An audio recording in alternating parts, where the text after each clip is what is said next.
Hi, hello everyone, and a special hi to all my consistent listeners. And I welcome you all to my third episode of Soft Corners where we don't rush the feeling. So, for this episode, I wanted to do something a little closer to me, a little closer to home. So, I asked my daddy, Amma, and my sister about a movie they love. அதை பத்தி அவங்க கிட்ட I asked, and I also wanted to know the reason why they loved it and what stayed with them for so long. So let's just see how things work around movies. We have a lot different kind of age group of people in our home. Let's in a family kuda starting from millennials and Gen Z, Alpha and the madri. So let's just see how the graph works for them and what kind of genres they like. Okay, hi daddy. Hi, how are you? Hi, good. ரொம்ப ஹாப்பியாக இருக்குது my டேடியோட voice இந்த podcast நான் register பண்ணுறேன் அப்படின்னு சொல்லிட்டு. Okay let's start. Okay, what's one movie you really love and what you remember about வாட்சிங் இட்? மூவி வந்து நான் நிறைய மூவிஸ் பார்ப்போம். பட் சில மூவிகள் ரொம்ப ஹார்ட் டச்சிங்காக இருக்கும். அதில் ஒன் ஆஃப் த மூவிஸ்ன்னு சொன்னால் அஜித் ஜோதிகா நடித்த முகவரிங்கிற படத்தை சொல்லலாம். ஏன் அதை பற்றி சொல்கிறேன்னா, நான் வந்து ரஜினி ரசிக்கிறேன். ரஜினி படம் எல்லா படம் பார்ப்பேன். ரஜினி ஏற்பட்ட படங்கள் நடித்தாலும் வந்து ஐ லைக். பட் இந்த மூவி வந்து எதுக்காக வந்து ரொம்ப ஹார்ட் டச்சிங்காக இருக்குன்னா, ஒரு யங்ஸ்டர் வந்து ரொம்ப ஆஸ்பைரிங் யங்ஸ்டர் ரொம்ப லோவில் வந்து எவ்வளோ கஷ்டப்படுவான், இப்படியாவது மேலே வரணும் ஒவ்வொரு இடத்துலையும் அவனுக்கு டிமோட்டிவேட் டிஜெக்ட் ஆகி அவன் வந்து கீழே தள்ளிகிட்டே இருப்பாங்க. ரொம்ப கஷ்டப்பட்டு அவனுக்கு திறமைகள்லாம் பயங்கரம், அவன் பேஷனுக்கு ஏற்ற திறமைகளை வளர்த்திப்பான். ஒரு பர்டிகுலர் பார்ட்டில் அவனுக்கு டக்குன்னு ஒரு ஸ்பார்க் வரும், ஒரு ஹைப் ஒரு இது கிடைக்கும், லிஃப்ட் கிடைக்கும், அதை வச்சு மேலே வருவான், நல்லா வருவான். வந்து அவனோட கான்ஃபிடென்ஸ் எல்லாம் நல்லா இம்ப்ரூவ் சூப்பராக பர்ஃபார்ம் பண்ணுவான். அந்த மாதிரி ஒவ்வொரு இண்டிவிஜுவலுக்கும் ஒவ்வொரு யங்ஸ்டர்ஸுக்கும் வந்து ஒவ்வொரு இவங்களுக்கும் வந்து ஒரு இது, அது ஒரு எய்ம் இல்லாட்டி ஒரு நம்ம நினைக்கிறது பண்ணணும் அப்படிங்கிற ஒரு இது இருக்கும். அதுக்கு உண்டான ஸ்டெப்ஸ் வரிசை எடுத்துகிட்டே இருக்கணும். இந்த படம் அதை பற்றி நல்லா அழகாக ப்ரொஜெக்ட் பண்ணி சூப்பராக நல்லா டெபிட் பண்ணியிருக்காங்க. அதனால் வந்து ஒன் ஆஃப் த அதோட ஹார்ட் டச்சிங் மூவின்னு சொன்னால் இந்த முகவரி மூவி நான் சொல்லலாம். Super daddy, super.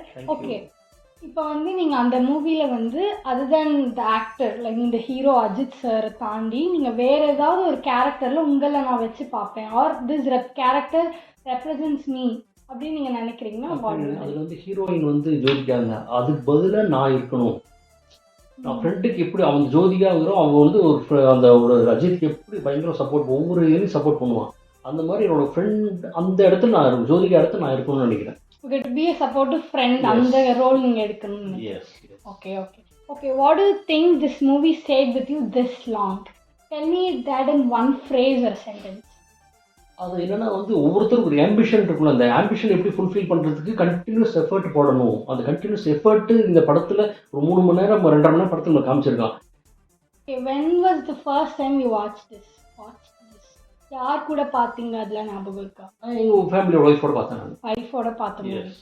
Okay, so உங்கள் லைஃபோட நீங்கள் அப்படியே ரிலேட் பண்ணி இல்லை இந்த படம் பார்த்தோன்னே வந்து ஒவ்வொரு இண்டிவிஜுவலும் இந்த படத்தை பார்க்கணும் அப்படின்னு நினச்சிது. ஏன்னா நிறைய யங்ஸ்டர்ஸ் வந்துட்டு வந்து ஒரு மோட்டிவேஷன் இல்லாமல் ஒரு வந்து ஒரு டிஜெக்டடாக நம்மளுக்கு லைஃப் அவ்வளோதான் நடக்க மாதிரி ஒரு இது இல்லாமல் இருக்கும், ஒரு பிடிப்பு இல்லாமல் இருக்காங்க. இந்த படம் பார்த்தா மேபி கொஞ்சம் ஒரு பிடிப்பு வரலாம் அப்படிங்கிறது என்னோட thought.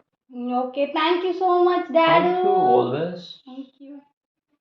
Okay, now my closest அம்மா கிட்ட கேட்கலாம் வாட் ஷி திங்ஸ் அப்படின்னு சொல்லிட்டு. ஓகே அம்மா, hi. Hi Subashree. Hi.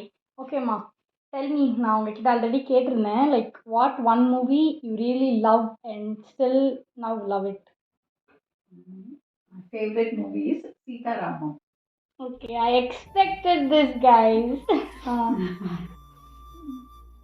I like that film very much. நான் உங்ககிட்ட ஷேர் பண்ணிக்கிறேன். ஷேர் பண்ணிக்கிறேன். அதில் வந்து என்ன அப்படின்னா ஒரு சீதா ராம் அப்படின்னு 2 கேரக்டர்ஸு. அந்த ராம் வந்து ஒரு ஆர்மி மேன் அப்படின்னு காமிச்சிருப்பாங்க. அவர் வந்து ஒரு இக்கட்டான நிலைமை வரும் அவருக்கு. அதாவது அவருடைய வாழ்வா சாவா அப்படின்னு ஒரு நிலைமை வரும். கடைசியில் அவர் வந்து பாகிஸ்தான் ஜெயிலில் அவர் போட்டுருவாங்க. அவர் வந்து மிரட்டுவாங்க, நீ வந்து உனக்கு 2 ஆப்ஷன் தான், நீ வந்து பாகிஸ்தான் ஜெயிலையே தூக்கு தண்டனை கைதியாக சாகணும், நம்பர் 1. நம்பர் 2 வந்து நீ இந்தியாவில் போய் உன்னோட ஃபேமிலியோட இருந்துக்கலாம். இதான் 2 ஆப்ஷன். ஆனால் நீ இந்தியாவில் போய் இருக்கணும் அப்படின்னா சீக்கிரட்டை ரிவீல் பண்ணணும், இராணுவ ரகசியத்தை வெளியில் சொல்லணும். நீ வெளியில் சொன்னா நீ போய் வாழ்ந்துக்கலாம் இக்கட்டான நிலைமை வரும்போது ராம் யோசிக்கணும், நம்ம சீதா வந்து நம்மளை புரிஞ்சுப்பா, இந்தியாவில் இருக்கிற சீதா நம்மளை புரிஞ்சுப்பா அப்படின்னு சொல்லி ஒரு லெட்டர் மட்டும் எழுதிட்டு அதை சென்ட் பண்ணிடலாம். சென்ட் பண்ணிவிட்டு அவனோட உயிரையே மாய்ச்சிக்கிறான். நம்ம வந்து it shows is patriotism towards our country. நம்ம ஒவ்வொரு இந்தியர்களும் ராம் மாதிரி இருக்கணும். நம்ம கண்ட்ரிக்காக நம்ம உயிரையே கொடுக்க அவர் எப்படி துணிஞ்சாரோ அதே மாதிரி நம்மளால முடிஞ்சது, நம்ம என்ன முடியுமோ டு த மேக்ஸ் அதை நம்ம பண்ணணும். அதான் என்னோட ஆசை. Okay okay. ஒரு ஃபாலோ கொஸ்டின், லைக் நீங்கள் யாரோட இந்த மூவி பார்த்தீங்கன்னு ஒரு ஞாபகம் இருக்கா? நானும் என் ஹஸ்பண்டு பார்த்தோம். நீங்களும் ஹஸ்பண்ட் 2 பேர் சேர்ந்து பார்த்துட்டீங்க எங்களை விட்டுட்டு. ஓகே, லைக் அது நீங்கள் 2 பேர் சேர்ந்து பார்த்ததுனால to you have any memories related to that? இந்த மூவியில் இந்த சீன் வந்து felt very connecting to us அந்த மாதிரி. கிளைமேக்ஸ் சீன் ஃபுல்லாகவே ரொம்ப நல்லா இருந்தது. சாங்ஸ் எல்லாமே எனக்கும் பிடிக்கும், ஹஸ்பண்டுக்கும் பிடிக்கும். ஸோ நல்ல கனெக்ட் இருக்கும். ஆக்சுவலி இப்போ கூட நீங்கள் 2 பேர் அந்த சாங்ஸ் பார்க்கணும்னு சொல்லிட்டு இருக்கீங்க. Okay okay, thank you so much Seetha. Okay, thank you. Thank you.